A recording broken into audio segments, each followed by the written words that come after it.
Good morning Gulabbhai. Good morning. જય સ્વામિનારાયણ. જય શ્રી કૃષ્ણ. જય શ્રી કૃષ્ણ. બોલો બોલો. આજે સવારમાં ઉઠી ભગવાનના દીવાબત્તી કરી અને હવે માથું વળાવવાનું છે. આપણું હેર ઓઇલ આપણે નાખીએ છીએ.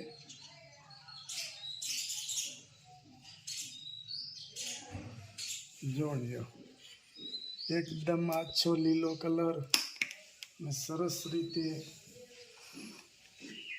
વચ્ચે હું લાવ્યો તો તેલ બહારથી, આપણે ખૂટી ગયું હતું એટલે બહારથી તેલ લાવ્યો તો, પણ એ તેલમાં વાળ ખરતા હતા અને બહુ બધા વાળ ખરી જતા હતા. આપણે આ તેલ ચાલુ કર્યું ત્યાર પછીનો એક પણ વાળ ખરતો નથી અને મસ્ત આખો દિવસ માથું ચીકણું પણ નથી થતું. એ રીતનું તેલ છે, માર્કેટમાં મળે છે. આપણે જો એ લાવ્યા હતા એ તેલ હજી અડધી બોટલ પડી છે, એ હું બતાવું. એ તેલ અડધી બોટલ પડી છે ને, પણ આ હવે ફેંકી દેવાનું છે, કારણ કે આમાં નકરો વાળ ખરે અને બરાબર નહોતું થતું. પણ આ નાની બોટલ આપણે શું કામ લીધી હતી કે આપણું તેલ તૈયાર થવાનું હતું એટલા માટે. બરાબર. જો મસ્ત આટલું બધું આપણે આમ ઘસીએ છીએ માથામાં, પણ એક પણ વાળ આવતો નથી. વાળ તમામ ખરતા બંધ થઈ જાય છે આનાથી.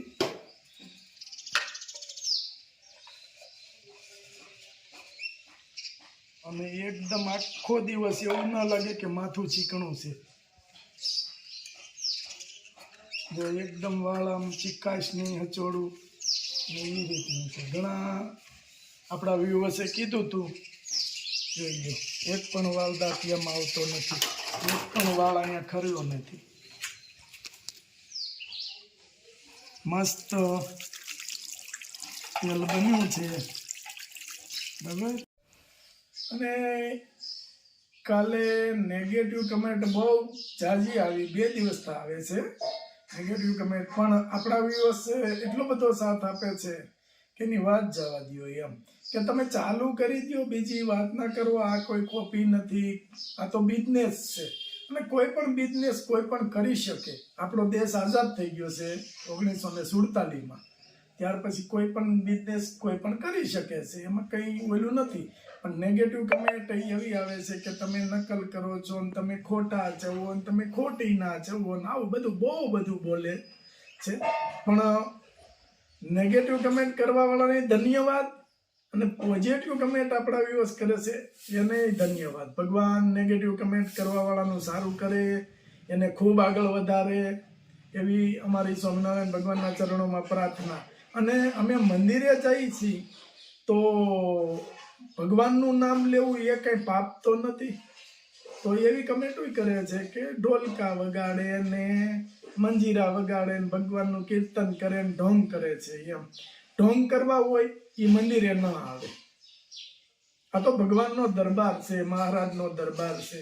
મહારાજના દરબારમાં ખોટો માણસ ન ચાલે. અને એ સામું દેખાઈ આવ્યું છે કે ખોટો માણસ હોય એ મંદિરે ન જઈ શકે, કારણ કે ભગવાનનું એટલું તપ હોય કે એ મંદિરનું પગથિયું ના ચડી શકે. એ બહુ બધું ક્યાંક તકલીફમાં મેકાણા હોય કે એવું હોય ત્યારે ભગવાનનું પગથિયું ચડે કે ભગવાન મને આ તકલીફમાંથી દૂર કરજે. નહીં, આપણે તો કાયમી જવાનું છે. મંદિરે જઈએ છીએ, સવાર સાંજ પહેલું મંદિર, પછી બીજું કામ કરીએ છીએ. પણ મારી એવી નેગેટિવ કમેન્ટ કરવા વાળાને પ્રાર્થના છે કે ભગવાન એનું સારું કરે, એને ખૂબ આગળ વધારે. આપણે કોઈને દુઃખી થાય એવું આપણે કામ કરવું નથી. બરાબર. તો ધન્યવાદ નેગેટિવ કમેન્ટ વાળાને. અને પોઝિટિવ કમેન્ટ જે કરે છે આપણા વ્યુઅર્સ છે એને તો મહારાજની દયા જ છે. એમની ભેગા તો અમારા આશીર્વાદ સદાય, ભગવાનના આશીર્વાદ એની સાથે જ હોય છે. અને અમારી સદા અમારા વ્યુઅર્સ માટે પ્રાર્થના હોય છે કે પહેલા અમારા વ્યુઅર્સનું સારું કરજે ભગવાન, પછી અમારું કહે. પણ ભગવાનની દયા છે કે અમારે સારી રીતે ચાલે છે, ધંધો બહુ સરસ ચાલે છે અને અમારે કોઈની કોપી કરવાની જરૂર નથી. જે વસ્તુ બિઝનેસ છે ભગવાન અમને બિઝનેસમાં સુજાડી દે છે કે તમે આ કરો આ કરો, આટલું અમારી ઉપર ભગવાનની દયા છે. એટલે કોઈને ખોટું લગાડવું નહીં. નેગેટિવ કમેન્ટ વાળાને ધન્યવાદ ને પોઝિટિવ કમેન્ટ વાળાને ધન્યવાદ. ભગવાન બધાયનું સારું કરે. બાકી હેર ઓઇલ તો બન્યું છે અને હજી અમારા વ્યુઅર્સ માટે બનશે પણ. એટલે જેને થોડી જાજી કોઈને તકલીફ હોય તો માફ કરજો, અમે અમારા વ્યુઅર્સ માટે જ બનાવીએ છીએ. જય સ્વામિનારાયણ. ઓમ શ્રી સ્વામિનારાયણ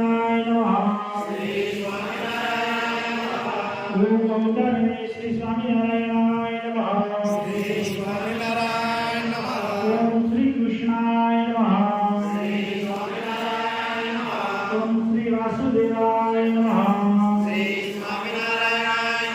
ઓમ નરનારાયણાય ઓમ અજન્મને ઓમ કૃષ્ણાય ઓમ નારાયણાય ઓમ હરે ઓમ હરે કૃષ્ણાય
હલો નરસ, કેમ છે બધા?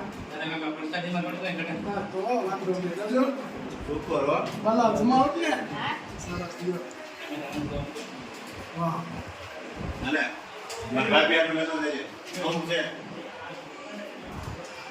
એક માર મામીને દેવાનો. બીજો છે ઈ માર મામાને. તો જે ખર્ચે ઈ વાહ કાંઈ માર બાપ. આ બધા કોકામાં દે. આવો છો